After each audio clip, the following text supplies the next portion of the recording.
Encontré a mi hija y a mi nieto viviendo bajo un puente.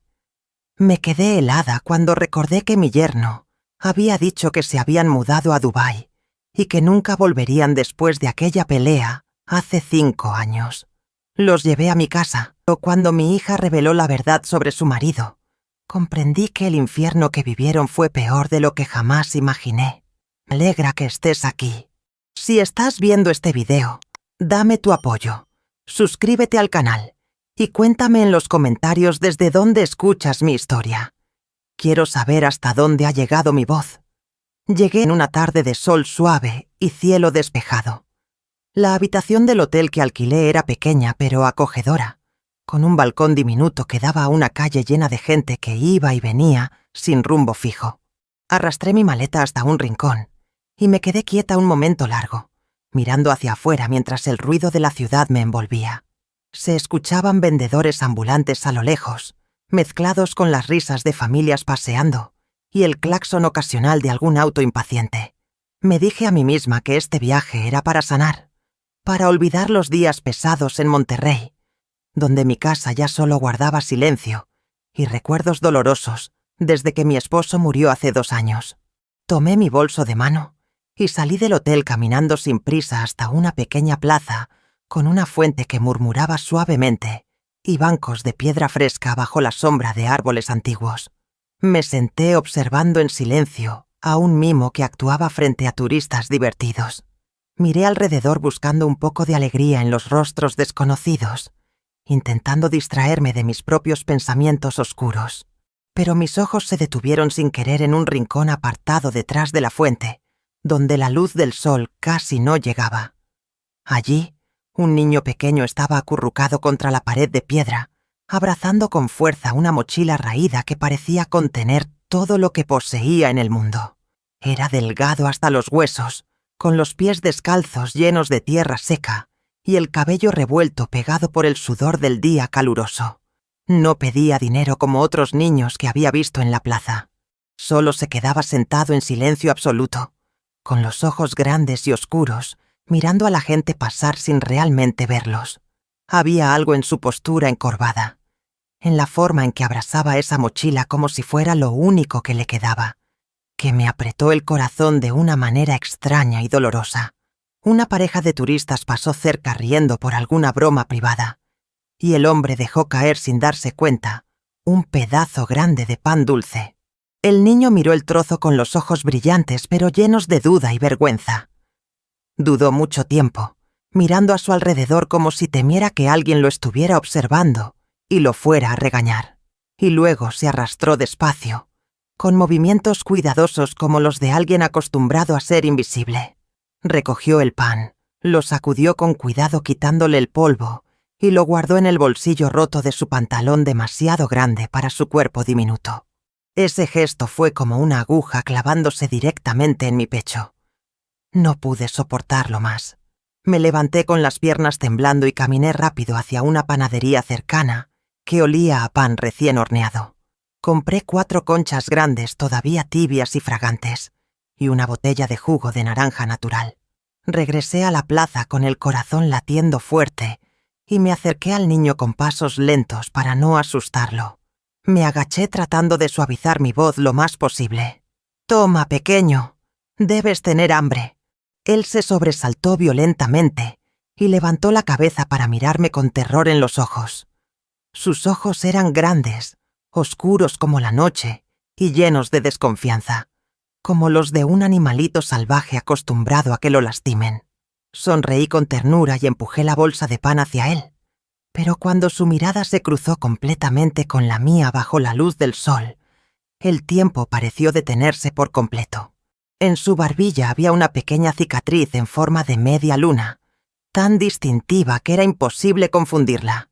Esa cicatriz era exactamente igual a la de mi hija Valeria, quien se la hizo cuando tenía 4 años, al caerse de un columpio en el parque. Sentí que el aire se me atascaba en la garganta como si alguien me apretara el cuello con fuerza. Mi nieto estaba en Dubái viviendo una vida cómoda y llena de oportunidades con sus padres. Eso me repetí desesperadamente. Pero mis manos temblaban al ofrecerle la bolsa otra vez, mientras mi mente daba vueltas sin control. El niño dudó un momento eterno y luego extendió su manita delgada y sucia para recibir la comida.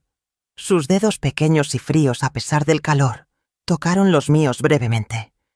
Y entonces susurró algo con voz ronca que hizo que todo mi mundo se derrumbara en un instante. «¿Abuela? ¿Eres tú de verdad?» Su voz era débil y temblorosa, pero tan clara y llena de esperanza desesperada que no podía fingir haber escuchado mal.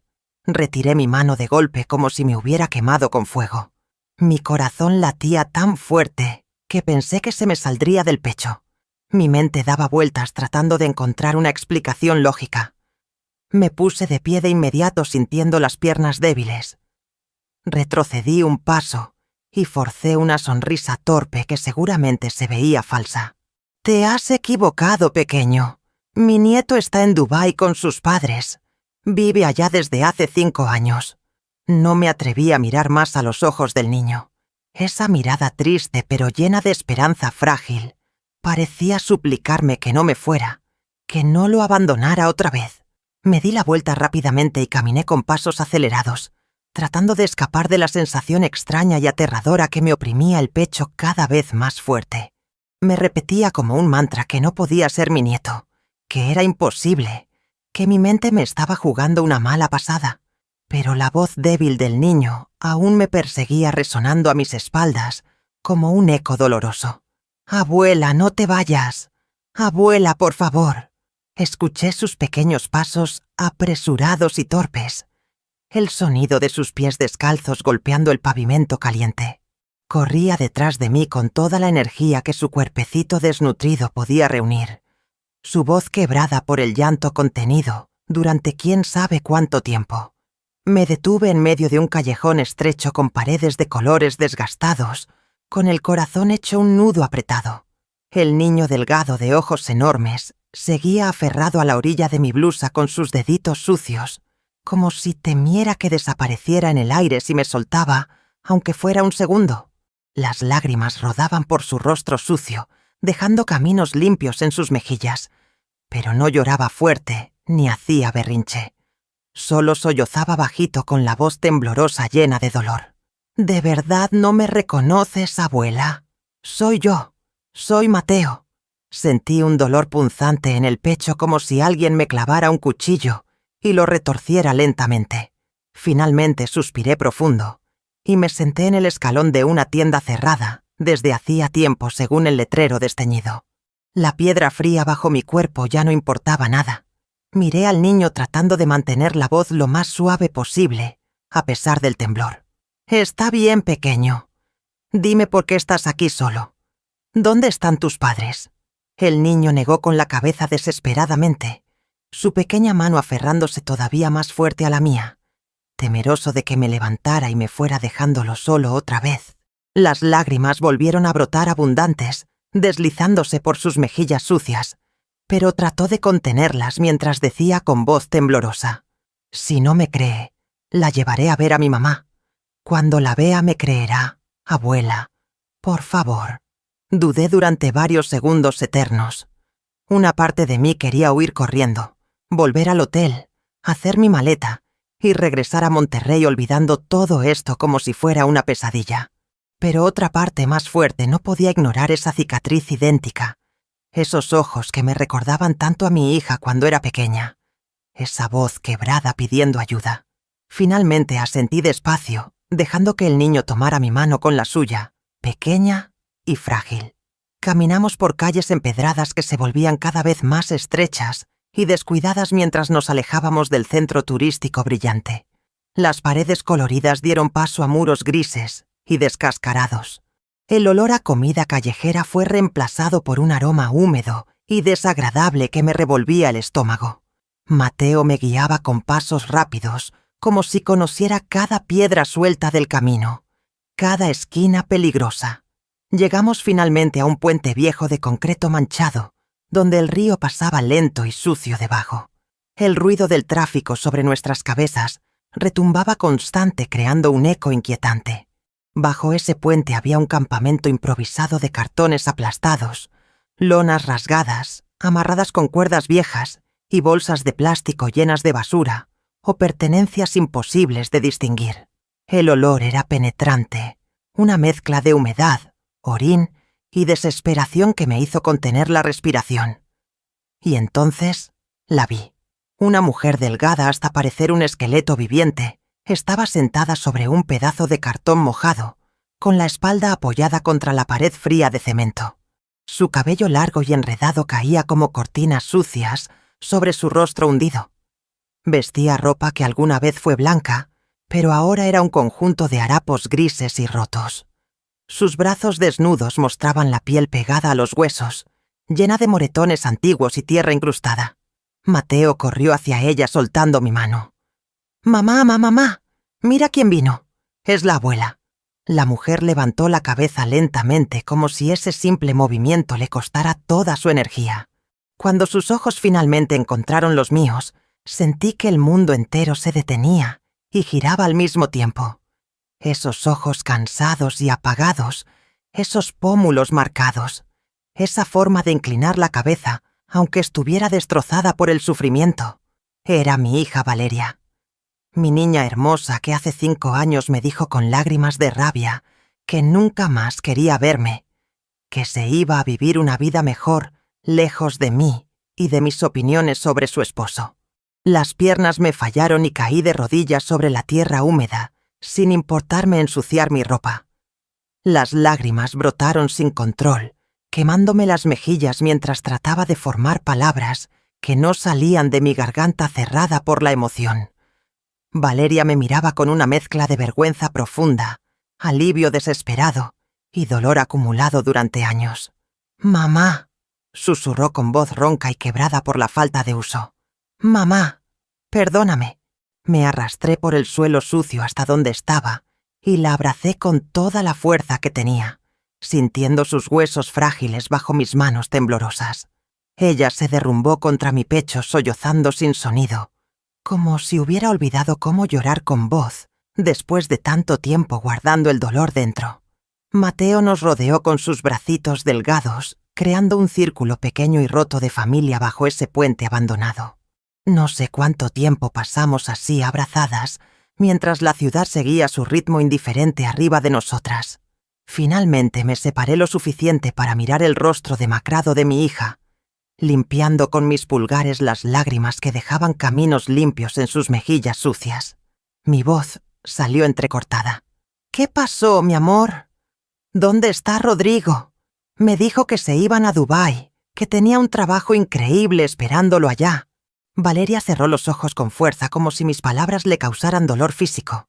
Respiró profundo varias veces antes de poder hablar, y cuando lo hizo su voz sonaba hueca y distante como si estuviera contando la historia de otra persona.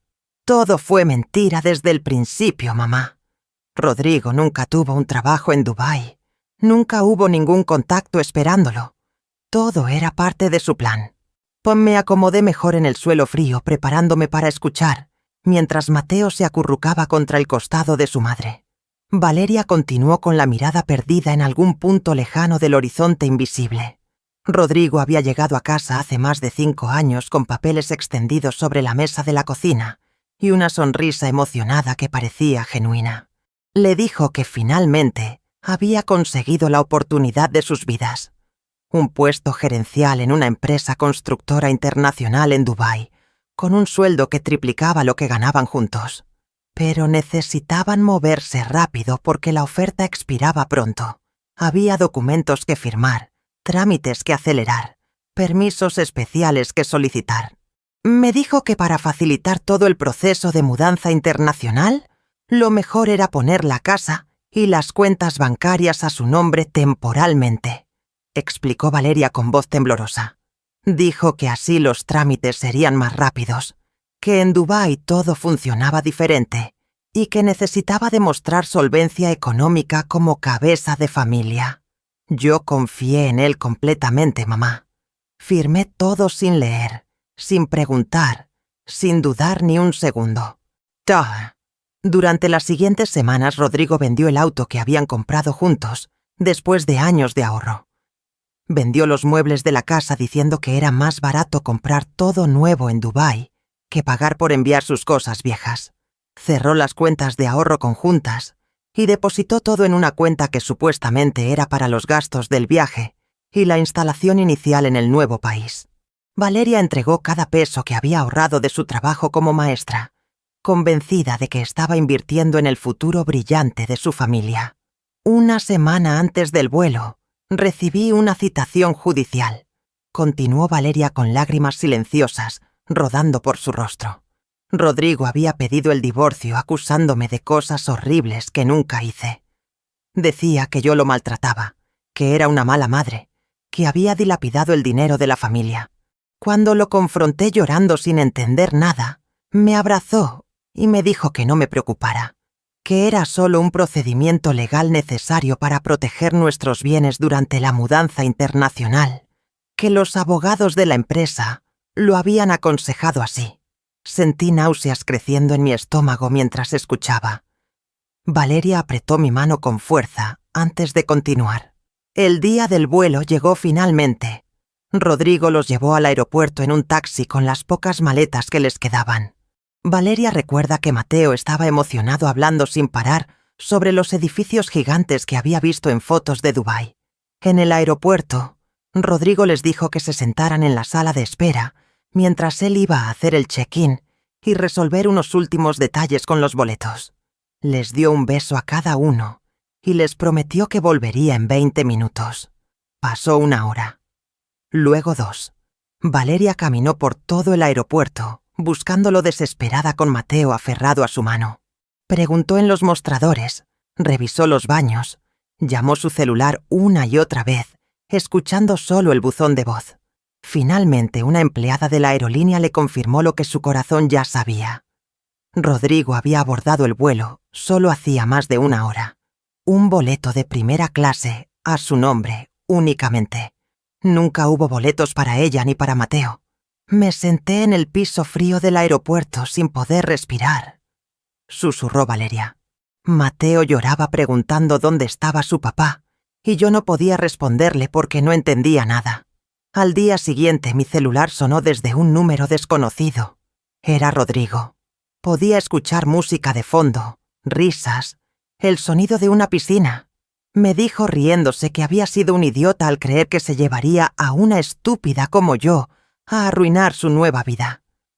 Que el dinero de la casa y los ahorros le habían alcanzado perfectamente para empezar de nuevo sin cargas. Y luego agregó algo que nunca olvidaré.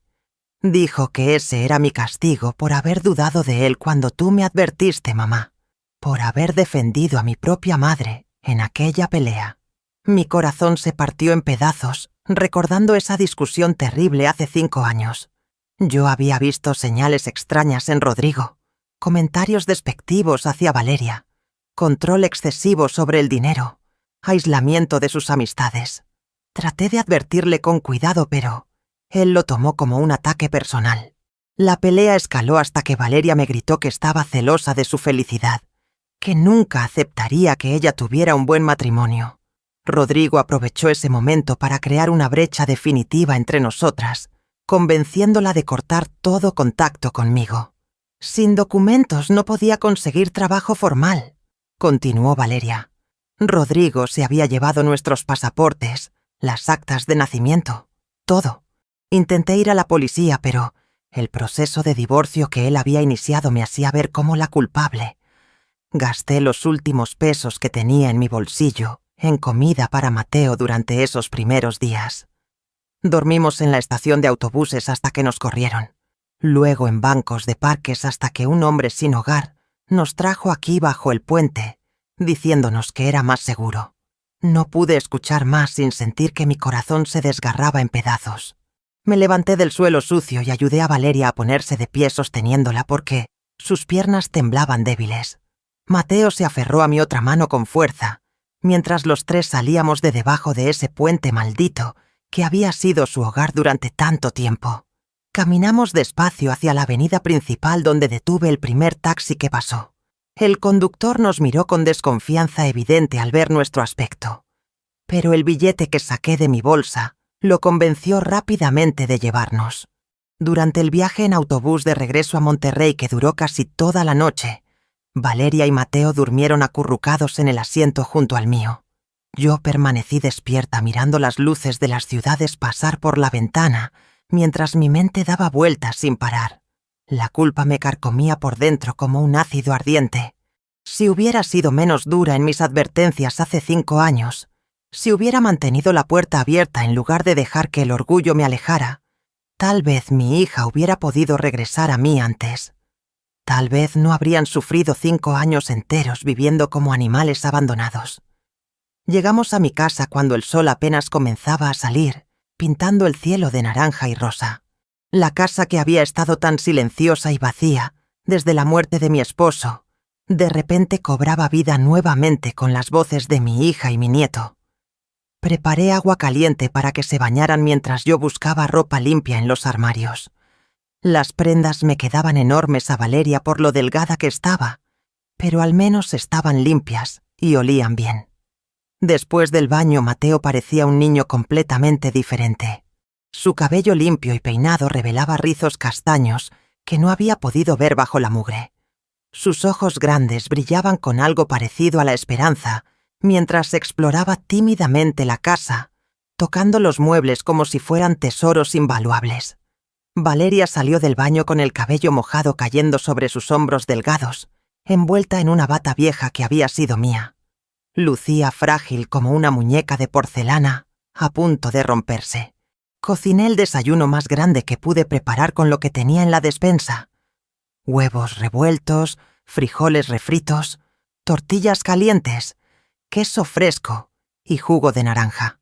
Observé con el corazón encogido cómo Mateo devoraba la comida con una velocidad desesperada, como si temiera que alguien fuera a quitársela. Valeria comía más despacio, obligándose a masticar aunque podía ver en sus ojos las ganas de engullir todo, igual que su hijo. «Despacio, mi amor», le dije suavemente a Mateo. «Hay más comida. Nadie te la va a quitar». Esas palabras tan simples hicieron que el niño se echara a llorar en silencio, con lágrimas rodando por sus mejillas, mientras seguía comiendo. Valeria lo abrazó contra su pecho meciendo su cuerpecito tembloroso. Yo me alejé hacia la cocina fingiendo buscar algo más para servirles, mientras secaba mis propias lágrimas con el dorso de la mano. Los siguientes días fueron de adaptación lenta y dolorosa. Valeria pasaba horas sentada en el sillón de la sala mirando por la ventana sin decir nada, perdida en pensamientos que no compartía. Mateo se despertaba gritando en las noches con pesadillas, donde su padre lo abandonaba una y otra vez. Yo preparaba comidas nutritivas tratando de ayudarlos a recuperar el peso perdido, pero sus estómagos encogidos no podían procesar mucha comida a la vez. Una semana después de su llegada, mientras Valeria dormía una siesta en el sofá agotada, llamé a Esteban, un abogado que había sido amigo cercano de mi difunto esposo. Le conté toda la historia sin omitir ningún detalle por más doloroso que fuera. Él escuchó en silencio tomando notas ocasionales, antes de suspirar pesadamente. «Teresa, esto es grave.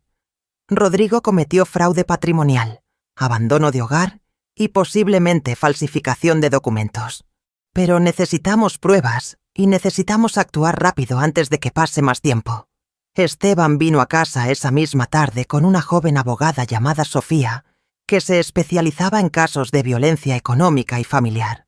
Valeria les contó toda la historia nuevamente con voz temblorosa, reviviendo cada momento traumático mientras Sofía grababa su testimonio y tomaba notas detalladas. Firmaron papeles autorizando la búsqueda de documentos, la solicitud de copias certificadas del proceso de divorcio fraudulento y el inicio de una investigación sobre el paradero actual de Rodrigo.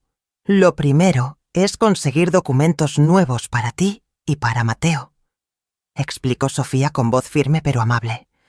«Sin identificaciones no podemos avanzar en nada más. Luego solicitaremos la nulidad del divorcio por haber sido obtenido mediante engaño y coacción». El proceso fue lento y frustrante. Las oficinas gubernamentales requerían papeles que no teníamos para emitir los papeles que necesitábamos. Fue un círculo vicioso de burocracia que nos hizo perder semanas valiosas. Finalmente, gracias a los contactos de Esteban y algunos favores que cobró, logramos obtener copias certificadas de las actas de nacimiento y nuevas identificaciones oficiales. Mientras tanto, yo me enfocaba en la recuperación física y emocional de mi familia. Inscribí a Mateo en una escuela cerca de casa, comprándole uniformes nuevos, útiles escolares y una mochila brillante que él miraba con adoración cada mañana antes de irse. Ver su carita iluminada con una sonrisa genuina al regresar de su primer día de clases fue como un bálsamo sanador para mi alma destrozada. Valeria comenzó a ayudarme en la confitería familiar que yo había mantenido funcionando a duras penas desde que mi esposo murió. Al principio solo lavaba trastes y barría el piso, tareas simples que no requerían mucha concentración. Pero poco a poco empezó a involucrarse más, sugiriendo pequeños cambios en las recetas tradicionales o en la presentación de los dulces.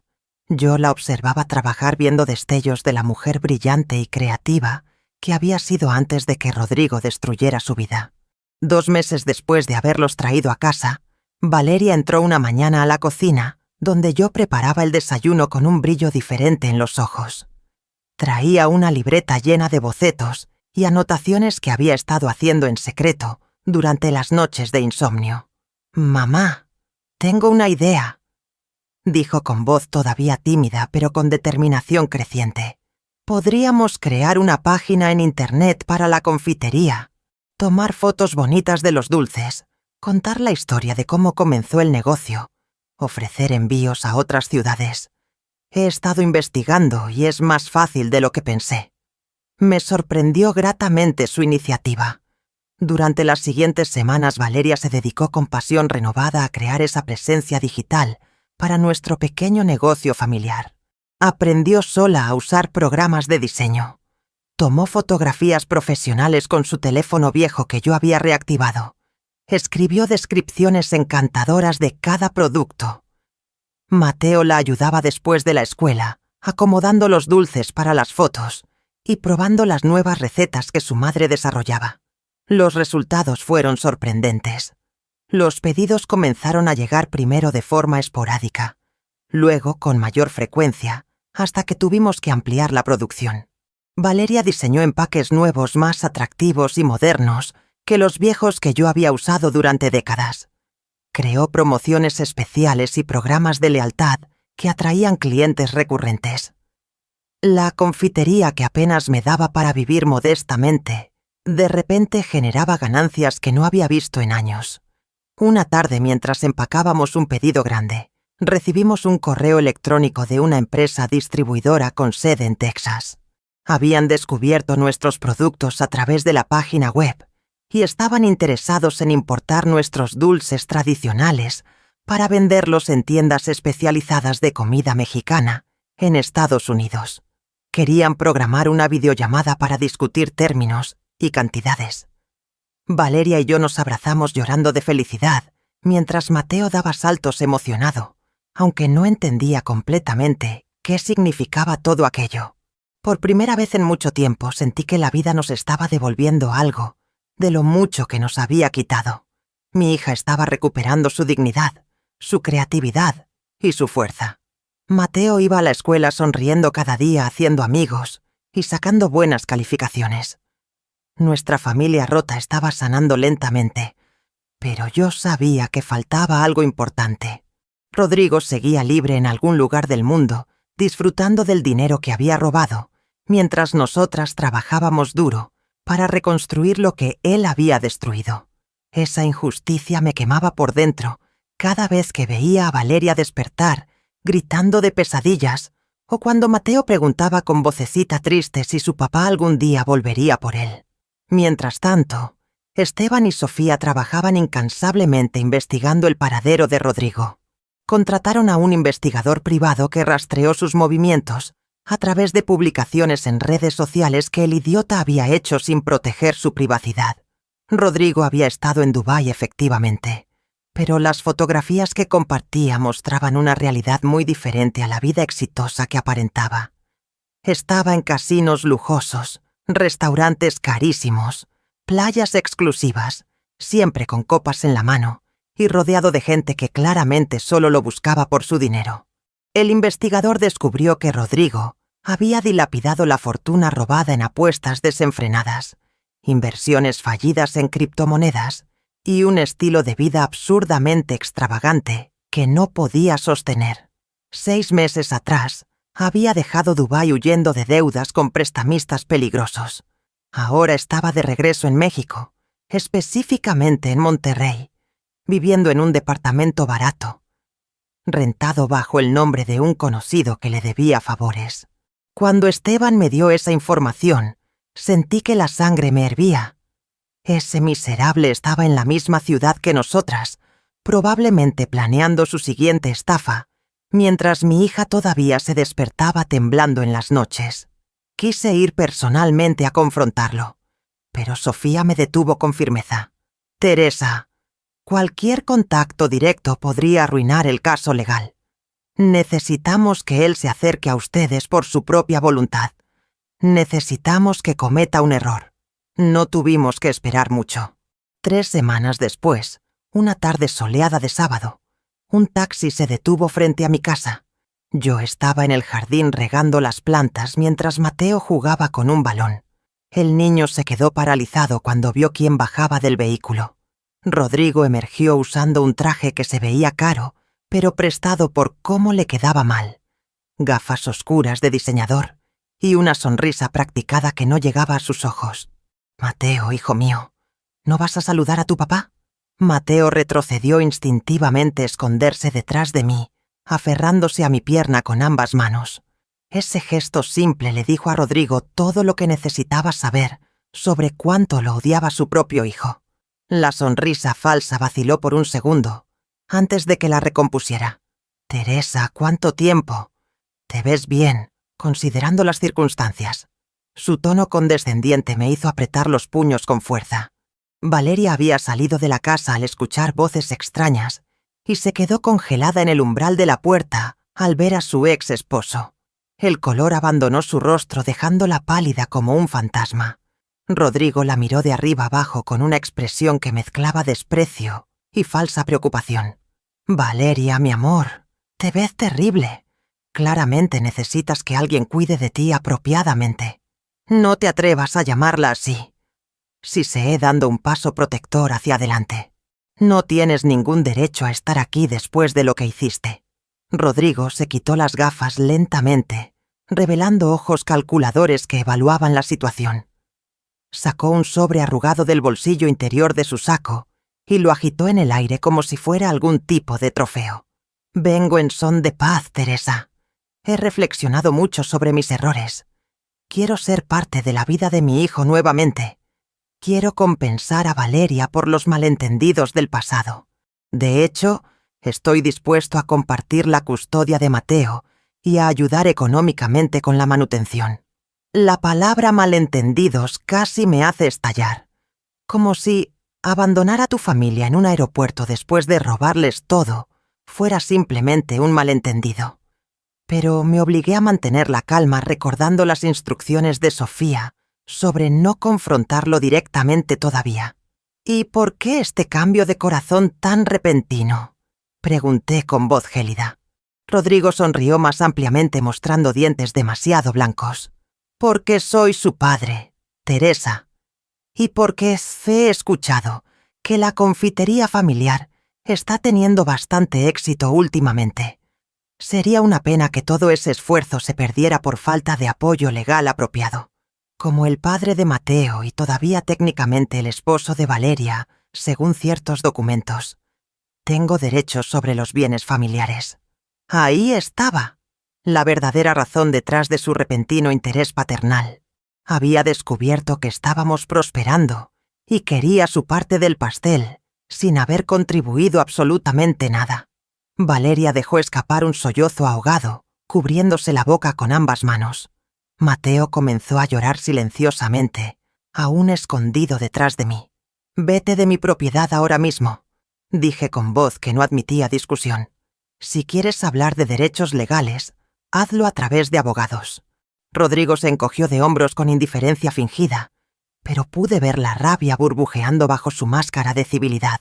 «Como quieras, Teresa. Nos veremos en la corte entonces». Y prepárate porque voy a pelear por lo que me corresponde. Se subió al taxi que lo había esperado y se marchó dejando un silencio pesado en el aire. Esa noche Valeria no pudo dormir nada. La escuché caminar por la casa durante horas llorando quedamente. Mateo durmió en mi cama aferrado a mi brazo porque tenía demasiado miedo de estar solo en su habitación. Al día siguiente llamé urgentemente a Esteban y Sofía, contándoles sobre la visita amenazante. Ellos ya lo esperaban. Aparentemente Rodrigo había presentado documentos en la corte 2 días antes, solicitando la custodia compartida de Mateo y reclamando la mitad de las ganancias de la confitería, argumentando que, como el divorcio nunca se había finalizado técnicamente, seguía teniendo derechos conyugales sobre los ingresos de Valeria. «Es un movimiento desesperado», explicó Sofía durante una reunión en mi sala. «Pero legalmente tiene algunas bases endebles en las que apoyarse. Necesitamos contraatacar duro y rápido». Rodrigo no se detuvo con la amenaza legal. Comenzó una campaña sucia diseñada para destruir la reputación de la confitería y por ende nuestro sustento. Creó múltiples cuentas falsas en redes sociales publicando reseñas inventadas sobre supuestos casos de intoxicación alimentaria causados por nuestros productos. Escribió comentarios alarmantes diciendo que había encontrado insectos en los dulces, que los ingredientes estaban vencidos, que las condiciones de higiene eran deplorables. Los pedidos comenzaron a cancelarse uno tras otro. Clientes que habían sido leales durante meses de repente desaparecían sin explicación. La empresa tejana que estaba interesada en importar nuestros productos pausó las negociaciones diciendo que necesitaban investigar unas acusaciones preocupantes que habían surgido en línea.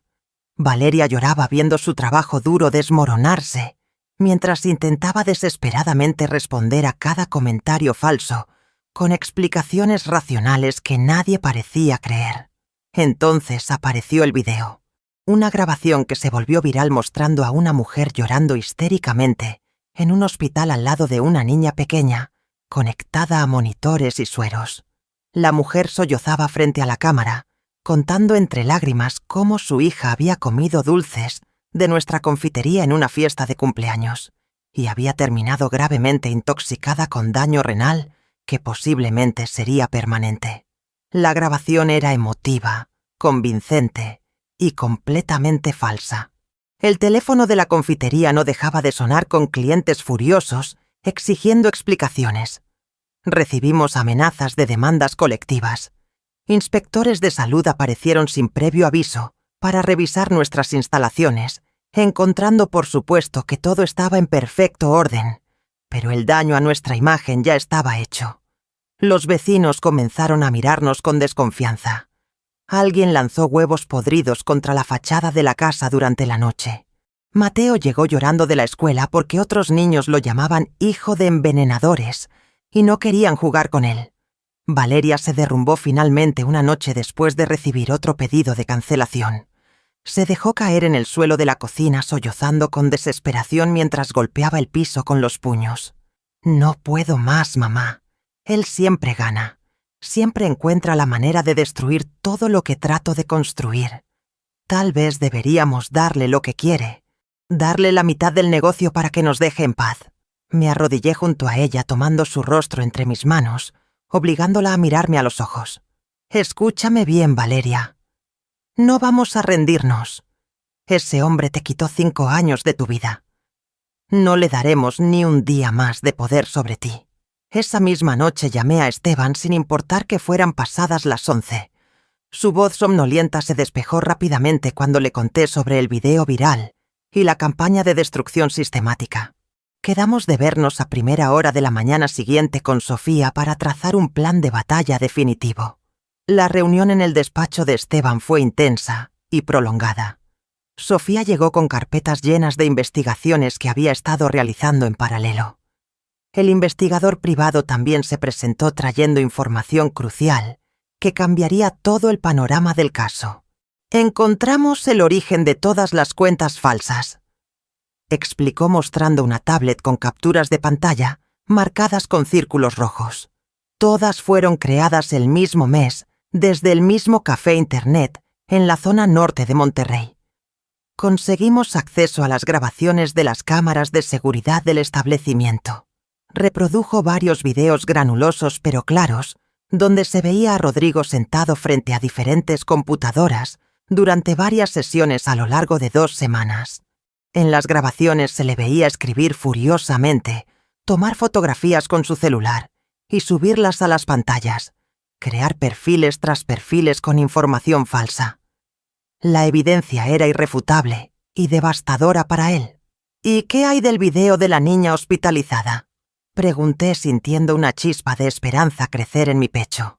Sofía sonrió con satisfacción profesional, sacando más documentos de su carpeta. Esa fue la parte más fácil de desmentir. Contactamos directamente al hospital que aparece visible en el video. La niña efectivamente estuvo internada, pero por un ataque severo de asma que requirió cuidados intensivos temporales, no por intoxicación alimentaria. Los registros médicos son muy claros al respecto. El investigador agregó otro dato crucial. La madre de la niña es conocida de Rodrigo desde hace años. Ella admitió después de un poco de presión legal que él le ofreció una cantidad considerable de dinero para hacer el video. Le prometió pagarle en cuanto recibiera su parte de las ganancias de la confitería que planeaba extorsionar. Tenemos su declaración firmada y grabada. Pero la pieza de evidencia más importante vino de una fuente inesperada. Sofía sacó una copia certificada del expediente completo del proceso de divorcio que Rodrigo había iniciado hace 5 años. Entre todos los documentos manipulados y las acusaciones falsas, había un papel que Rodrigo había hecho firmar a Valeria, pensando que lo protegería legalmente en el futuro. Era una declaración notariada, donde Valeria supuestamente renunciaba voluntariamente a cualquier derecho sobre pensión alimenticia, bienes compartidos o custodia en caso de separación, alegando que era su decisión libre e informada. Rodrigo lo había diseñado para protegerse de futuros reclamos económicos de Valeria, para asegurarse que nunca podría perseguirlo legalmente. Pero ese mismo documento ahora contenía una cláusula que se volvía en su contra de manera espectacular. En letra pequeña al final del documento, redactado por el abogado corrupto que Rodrigo había contratado, se establecía que en caso de que el solicitante del divorcio abandonara completamente a la familia o incurriera en fraude patrimonial, él renunciaba automática e irrevocablemente a cualquier derecho futuro sobre la excónyuge, los hijos o cualquier bien o ingreso generado por ellos después de la separación. Era una cláusula de protección recíproca que seguramente Rodrigo nunca leyó completamente, confiando ciegamente en su abogado. «Esto es oro puro», declaró Esteban golpeando el documento con su dedo. Rodrigo abandonó a Valeria y Mateo en el aeropuerto sin un peso. Cometió fraude al transferirse fraudulentamente todos los bienes. Según este mismo papel que él creó, no tiene ningún derecho legal sobre nada relacionado con Valeria o sus ingresos actuales. Valeria leyó el documento con manos temblorosas y por primera vez en mucho tiempo vi algo parecido a la esperanza iluminar su rostro demacrado. Las lágrimas rodaban por sus mejillas, pero esta vez eran lágrimas de alivio mezcladas con una rabia justa que había estado guardando durante años. Sofía preparó una contrademanda masiva que incluía todas nuestras pruebas documentadas. Demandamos a Rodrigo por abandono de hogar agravado, fraude patrimonial, difamación sistemática, daños y perjuicios económicos y emocionales. Solicitamos una orden de restricción permanente, la devolución completa del dinero robado, con intereses acumulados durante 5 años, compensación adicional por los daños causados a la reputación de la confitería y la terminación absoluta de cualquier derecho parental sobre Mateo. El día de la audiencia preliminar llegó más rápido de lo esperado. La sala del juzgado estaba sorprendentemente llena, porque Rodrigo había tenido la brillante idea de invitar a periodistas locales, pensando que podría usar los medios para presionarnos públicamente y pintarse como un padre preocupado, luchando contra una familia manipuladora. No tenía idea de que esa decisión sería su perdición total. Rodrigo llegó vestido con otro traje prestado, acompañado por un abogado barato, que claramente no estaba preparado para lo que se le venía encima. Nos vio sentadas en nuestro lado de la sala y nos dirigió una sonrisa arrogante que pretendía ser intimidante. Valeria apretó mi mano con fuerza, pero mantuvo la cabeza en alto, negándose a darle la satisfacción de verla asustada. El juez, un hombre mayor de expresión severa llamado Bernardo, revisó brevemente los expedientes de ambas partes antes de comenzar. El abogado de Rodrigo habló primero presentando a su cliente como un padre arrepentido que había cometido errores, pero que ahora buscaba enmendarlos y cumplir con sus responsabilidades familiares. Pintó una imagen lacrimógena de un hombre que había tocado fondo y ahora quería reconectar con su hijo y apoyar económicamente a su exesposa. Luego fue el turno de Sofía. Se levantó con movimientos calculados llevando consigo una carpeta que parecía pesar toneladas. Comenzó relatando la historia completa desde el principio sin omitir ningún detalle doloroso. Describió cómo Rodrigo había manipulado sistemáticamente a Valeria para que firmara documentos que transferían todos sus bienes a él. Explicó el abandono cruel en el aeropuerto, la llamada burlona desde Dubái, los 5 años que Valeria y Mateo pasaron sobreviviendo bajo un puente. El rostro del juez Bernardo se fue endureciendo progresivamente mientras escuchaba. Rodrigo comenzó a sudar visiblemente, moviendo nerviosamente las piernas bajo la mesa. Su abogado intentó objetar varias veces, pero fue silenciado por el juez, que claramente quería escuchar toda la historia. Sofía entonces comenzó a presentar las pruebas. Primero mostró los certificados de salubridad impecables de la confitería que demostraban que todas las acusaciones de contaminación eran falsas. Luego reprodujo los videos de las cámaras de seguridad del café Internet, mostrando a Rodrigo creando sistemáticamente las cuentas falsas para difamarnos. La sala quedó en silencio absoluto, mientras todos observaban la evidencia irrefutable en la pantalla grande. Después vino el testimonio grabado de la madre, que había hecho el video falso, admitiendo que Rodrigo la había pagado y que su hija nunca había comido nuestros productos ni sufrido intoxicación alguna. Sofía presentó los registros médicos del hospital, que confirmaban que la niña había estado internada por asma crónica sin ninguna relación con alimentos. Rodrigo se hundió en su silla con el rostro pálido como papel. Su abogado revisaba frenéticamente sus propios documentos buscando algo, cualquier cosa que pudiera usar para defenderse, pero era obvio que no tenía nada sustancial. Finalmente Sofía presentó el documento crucial, la declaración notariada que Rodrigo mismo había creado y hecho firmar a Valeria.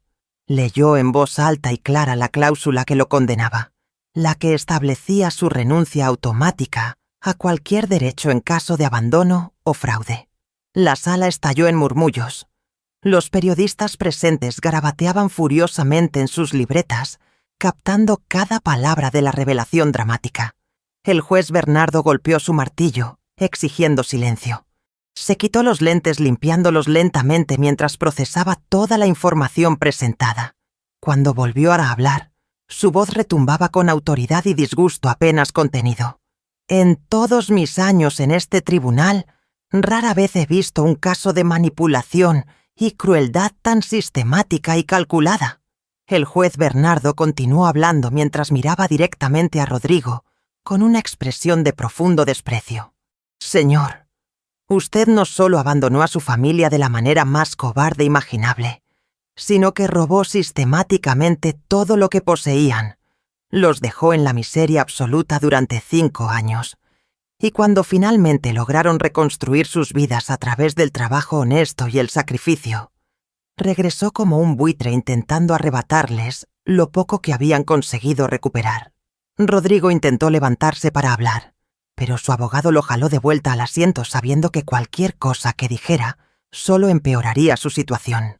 El juez no había terminado. Además, emprendió una campaña criminal de difamación, diseñada para destruir el único sustento de su ex-esposa y su hijo. Utilizó a una menor de edad enferma como herramienta para sus mentiras. Creó evidencia falsa de manera premeditada y maliciosa. Este tribunal no tiene absolutamente ninguna simpatía por usted. El martillo golpeó la mesa con un sonido que resonó en toda la sala. Por lo tanto, este tribunal rechaza en su totalidad todas y cada una de las demandas presentadas por el señor Rodrigo. Se le ordena la devolución inmediata del valor total de los bienes que fraudulentamente se apropió, incluyendo la casa vendida, los ahorros sustraídos y los intereses acumulados durante 5 años. Adicionalmente, deberá pagar una compensación por daños morales y materiales a la señora Valeria y al menor Mateo por un monto equivalente al doble de lo robado. Valeria ahogó un sollozo cubriéndose la boca con ambas manos. Yo apreté su otra mano con fuerza, sintiendo lágrimas de alivio rodar por mis propias mejillas.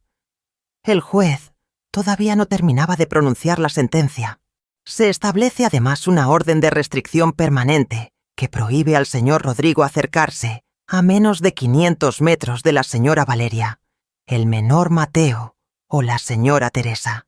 Queda terminada definitiva e irrevocablemente cualquier relación parental entre el señor Rodrigo y el menor, quien será adoptado legalmente por quien su madre designe, si así lo solicita. El rostro de Rodrigo pasó del blanco pálido al rojo encendido. Se puso de pie gritando obscenidades que fueron silenciadas inmediatamente por el golpe furioso del martillo del juez. Un arranque más como ese, y añadiré desacato al tribunal a sus cargos, advirtió Bernardo con voz de acero. Por último, este tribunal ordena una investigación penal completa por los delitos de fraude patrimonial agravado, abandono de hogar con circunstancias agravantes, difamación criminal y uso indebido de identidad para crear perfiles falsos. El señor Rodrigo quedará bajo libertad condicional, con prohibición de salir del país mientras se realiza dicha investigación. Si incumple cualquier término de esta sentencia, será arrestado inmediatamente. El martillo cayó por última vez, sellando la sentencia. Los periodistas se precipitaron hacia afuera para publicar la noticia. Rodrigo fue escoltado fuera de la sala por guardias de seguridad, mientras su abogado recogía apresuradamente sus papeles, claramente queriendo desaparecer lo más rápido posible de ese desastre profesional.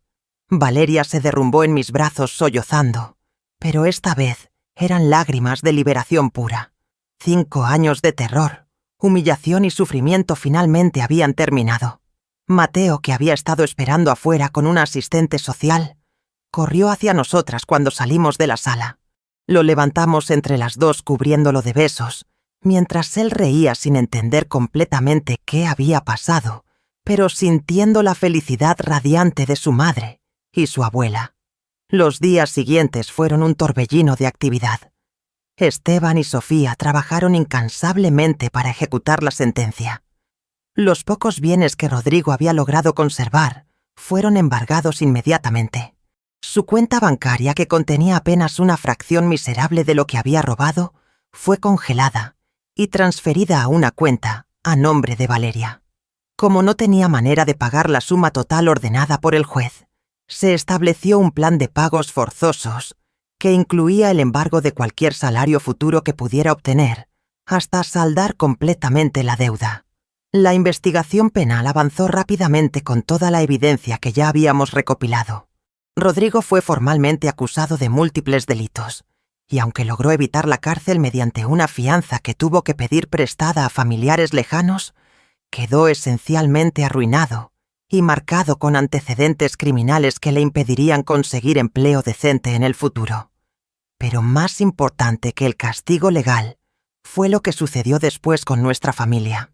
Los vecinos que nos habían dado la espalda durante la campaña de difamación comenzaron a aparecer en nuestra puerta uno por uno, trayendo disculpas sinceras y pedidos de perdón por haber creído las mentiras. Algunos venían con flores, otros con postres caseros, todos con vergüenza genuina en sus rostros. Los acepté a todos con gracia, porque entendí que Rodrigo había sido muy convincente en sus mentiras y que la gente tiende a creer lo peor cuando el escándalo es suficientemente jugoso. Valeria al principio era más reticente a perdonar, pero eventualmente también abrió su corazón comprendiendo que guardar rencor solo la lastimaría a ella misma. Los pedidos de la confitería no solo regresaron, sino que se multiplicaron exponencialmente cuando la historia completa se hizo pública a través de los artículos periodísticos. La gente quería apoyar a la familia que había superado tanta adversidad. Clientes nuevos llegaban específicamente porque habían leído sobre nosotras y querían contribuir a nuestro éxito. La empresa texana retomó las negociaciones con renovado entusiasmo e incluso aumentó su pedido inicial. Tuvimos que contratar empleados adicionales para manejar la demanda creciente. Valeria supervisaba la producción con ojo experto, mientras continuaba innovando con nuevas recetas y diseños de empaque. Mateo ayudaba después de la escuela sintiéndose orgulloso de contribuir al negocio familiar. Su maestra nos comentó que había florecido académica y socialmente, que era uno de los estudiantes más aplicados y amigables de su clase. Una tarde, varios meses después del juicio, mientras empacábamos un pedido particularmente grande para una boda, Valeria se detuvo abruptamente y me miró con ojos brillantes. «Mamá, quiero decirte algo importante». Dejé el paquete que estaba sellando y le di mi atención completa. Ella respiró profundo buscando las palabras correctas. Durante esos 5 años bajo el puente, hubo noches en las que honestamente deseé morirme. Noches en las que Mateo dormía temblando de frío contra mí y yo no podía hacer nada para protegerlo mejor. Me odiaba a mí misma por haber sido tan estúpida, por haber confiado ciegamente en Rodrigo, por haber permitido que nos alejara de ti. Las lágrimas comenzaron a rodar por su rostro, pero su voz permanecía firme. Pero ahora, mirando hacia atrás, me doy cuenta de que esa experiencia horrible me enseñó algo crucial.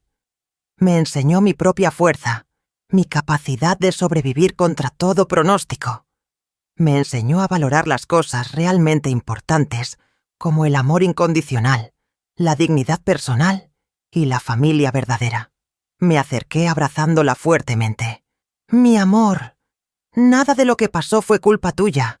Rodrigo era un manipulador profesional. Lo importante es que sobreviviste, que protegiste a Mateo lo mejor que pudiste, en circunstancias imposibles, y que tuviste el coraje de reconstruir tu vida desde cero». Valeria asintió limpiándose las lágrimas. «Y quiero que sepas que ya no guardo rencor contra Rodrigo. No lo perdono por lo que hizo porque algunas acciones son imperdonables. Pero ya no le doy poder sobre mis emociones. Ya no dejo que el odio hacia él envenene mi presente. He aprendido que el perdón no es para quien te lastimó. Es para liberarte a ti misma del peso de cargar con ese resentimiento». Sus palabras me llegaron profundamente al corazón. Yo también había estado trabajando en soltar el odio visceral que sentía hacia Rodrigo por lo que le había hecho a mi familia. No era fácil, y había días en los que la rabia todavía me consumía al recordar a mi nieto comiendo migajas del suelo o a mi hija durmiendo bajo un puente. Pero Valeria tenía razón. Aferrarnos al odio solo nos lastimaba a nosotras mismas. Esa noche, después de acostar a Mateo, Valeria y yo nos sentamos en el porche de la casa con tazas de té caliente, mirando las estrellas en el cielo nocturno. Hablamos durante horas sobre el pasado, el presente y el futuro. Hablamos sobre los errores que ambas habíamos cometido, sobre la pelea de hace 5 años que nos había separado y sobre cómo esa separación casi había destruido todo. «Nunca debí dejarte ir tan fácilmente», admití con voz quebrada. «Debí haber peleado más duro por mantener la comunicación abierta, incluso cuando estabas enojada conmigo. Mi orgullo me impidió buscarte y casi te pierdo para siempre». Valeria tomó mi mano entrelazando sus dedos con los míos. «Y yo nunca debí permitir que Rodrigo me convenciera de cortarte completamente de mi vida. Una parte de mí sabía que tus advertencias sobre él venían del amor, no de los celos o el control. Pero estaba tan enamorada, tan ciega a sus defectos, que elegí creerle a él en lugar de a ti». Nos quedamos en silencio por un momento largo, escuchando el canto nocturno de los grillos y el susurro suave del viento entre los árboles. Finalmente Valeria habló nuevamente. Pero, ¿sabes qué es lo más extraño, mamá? A pesar de todo el horror que vivimos, a pesar del sufrimiento y la pérdida, no cambiaría completamente lo que pasó, porque esa experiencia me mostró quién soy realmente cuando me quitan todo lo superficial. Me mostró que puedo sobrevivir a cualquier cosa, y me trajo de regreso a ti de una manera más profunda y genuina que antes. Tenía razón en cierto modo retorcido. La tragedia nos había destrozado, pero también nos había reconstruido más fuertes y más unidas que nunca. Habíamos aprendido lecciones dolorosas sobre la confianza, la manipulación, la importancia de escuchar nuestros instintos y el valor irreemplazable de la familia verdadera. Hoy, casi un año después de aquel encuentro fatídico en Guadalajara, nuestra vida ha encontrado un equilibrio pacífico. La confitería prospera más que nunca, con pedidos constantes tanto nacionales como internacionales. Valeria se ha convertido en una empresaria respetada, dando ocasionalmente conferencias sobre resiliencia y reconstrucción después del trauma. Mateo es un niño feliz y saludable, que apenas recuerda los días oscuros bajo el puente. En cuanto a Rodrigo, escuché hace poco que trabaja en empleos temporales mal pagados, intentando cumplir con los pagos ordenados por la corte. Su reputación está completamente destruida y vive solo en un departamento diminuto sin amigos ni familia que lo apoye. Parte de mí siente una satisfacción oscura al saber que finalmente está pagando por sus crímenes, pero la mayor parte de mí simplemente ya no piensa en él. He aprendido que la verdadera venganza no es verlo sufrir, sino vivir bien. Es despertar cada mañana rodeada del amor de mi hija y mi nieto. Es ver la confitería llena de vida y risas. Es saber que sobrevivimos a lo peor que la vida nos lanzó y salimos del otro lado no solo intactas, sino más fuertes. La vida puede quitarte todo el dinero, el prestigio, incluso la fe en la humanidad. Puede arrastrarte hasta tu punto más bajo, donde sientes que no hay salida posible. Pero si conservas el amor, la dignidad y la capacidad de perdonarte a ti mismo por los errores cometidos, siempre puedes reconstruir. Siempre puedes comenzar de nuevo. Y a veces, ese nuevo comienzo es incluso mejor que lo que tenías antes, porque está construido sobre cimientos de verdad, fuerza genuina y amor incondicional.